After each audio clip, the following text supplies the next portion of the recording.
Finally, my friends, the Russian Federation has finally found a response to the actions of our European Union partners, and especially Donald Trump in international waters. They have found a way to protect their shadow fleet. Today, the Siplienko Telegram channel shared this photo. It is claimed that on board the tanker of the Russian Federation's shadow fleet, there are fighters, servicemen, who are subordinate to the Ministry of Defense of the Russian Federation. And specifically, these are fighters from the Wagner unit, WAGNER mercenaries, WAGNER mercenaries on the tankers of the shadow fleet. Unfortunately, it is not reported exactly where, in which waters this information was obtained or where this photo was taken, but it can be assumed that these Wagner mercenaries are most likely not traveling on the tanker somewhere near the coast of Iceland, Greenland, or France, but rather most likely in the Black Sea.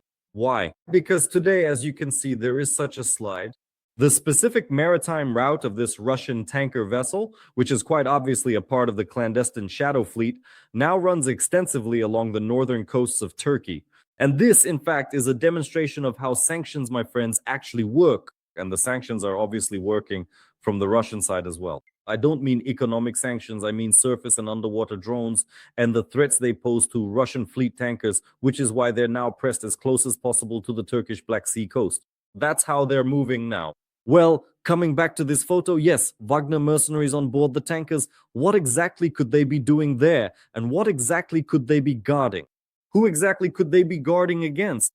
Could this really be seen as a solution to this huge problem when now on board a Russian tanker, let's say a Russian tanker, because with the shadow fleet, anyone can change their identity however they want. Basically, anyone could get on board. Today, this Russian shadow tanker fleet is like a revolving door. This is a huge slap in the face to Putin and the entire economic model. Yes, you might say, for example, that France wasn't able to hold on to the ship, the tanker they recently detained in the Mediterranean, for long, and they released it due to their domestic laws. But no one knows how this story continues. And the continuation of the story is that Macron called Zelensky and told him that he is already initiating a bill through parliament to change these regulations so that it would be possible to fight the shadow fleet more effectively. And now Minister Barrot is speaking live on air and saying things like this. Putin continues to pound the sovereign nation of Ukraine. You see, Russia must stop destroying Ukraine's energy infrastructure and provoking a true humanitarian crisis. That is why, in the context of last Friday in Paris, we spoke at the G7 meeting and met with the Ukrainian authorities to announce support for Ukraine in the current energy crisis. And now, attention, how exactly to support? These strikes on Ukrainian civilian infrastructure demonstrate Putin's unwillingness to enter into negotiations and to cease fire. That is why we continue working to ensure that the 20th package of EU sanctions against Russia is just as effective as the 18th and 19th and takes into account, in particular, the shadow fleet of the Russian Federation. And here Barrot goes on to remind us, as you may have noticed, we boarded with the French Navy in the Mediterranean Sea this so-called Russian tanker. And obviously, we will continue this work. And we also have reports as of today that this work is ongoing. Look, Monday. We are continuing to synchronize, Zelensky writes today, our sanctions with the European Union. We have signed the decree imposing sanctions against companies that service the Russian tanker fleet and transport sanctioned oil.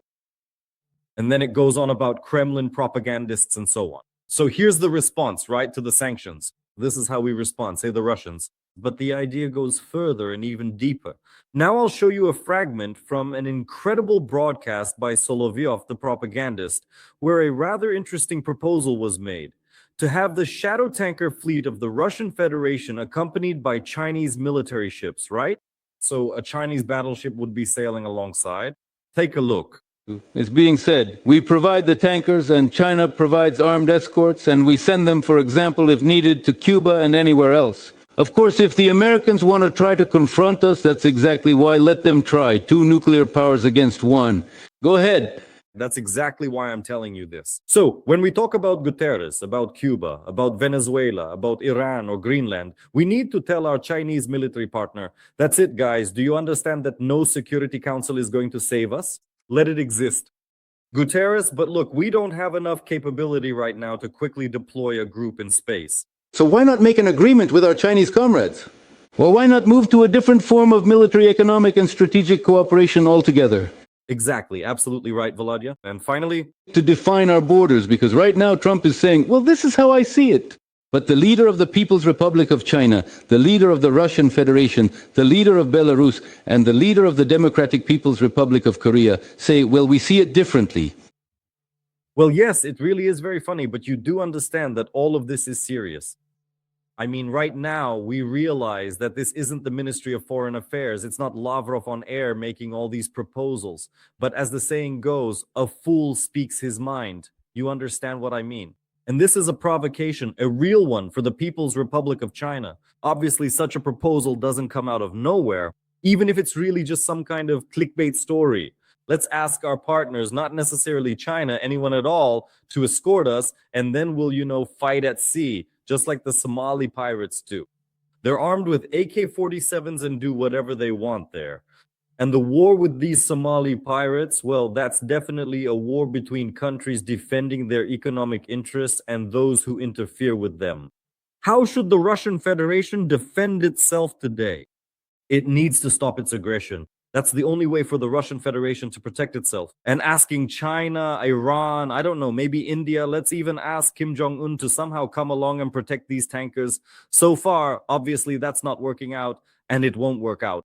No one is going to get involved in this whole situation.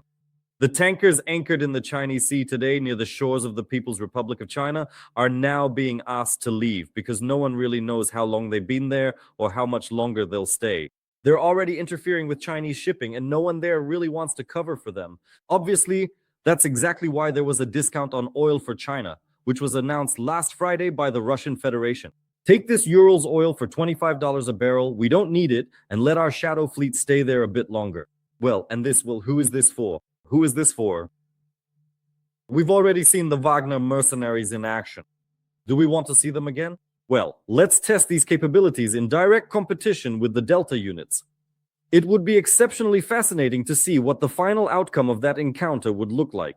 So friends, this is agony, pure agony, and I think it's mostly just for internal consumption. Now let's show all of our fellow Russian laymen just exactly how incredibly cool and impressive we really are.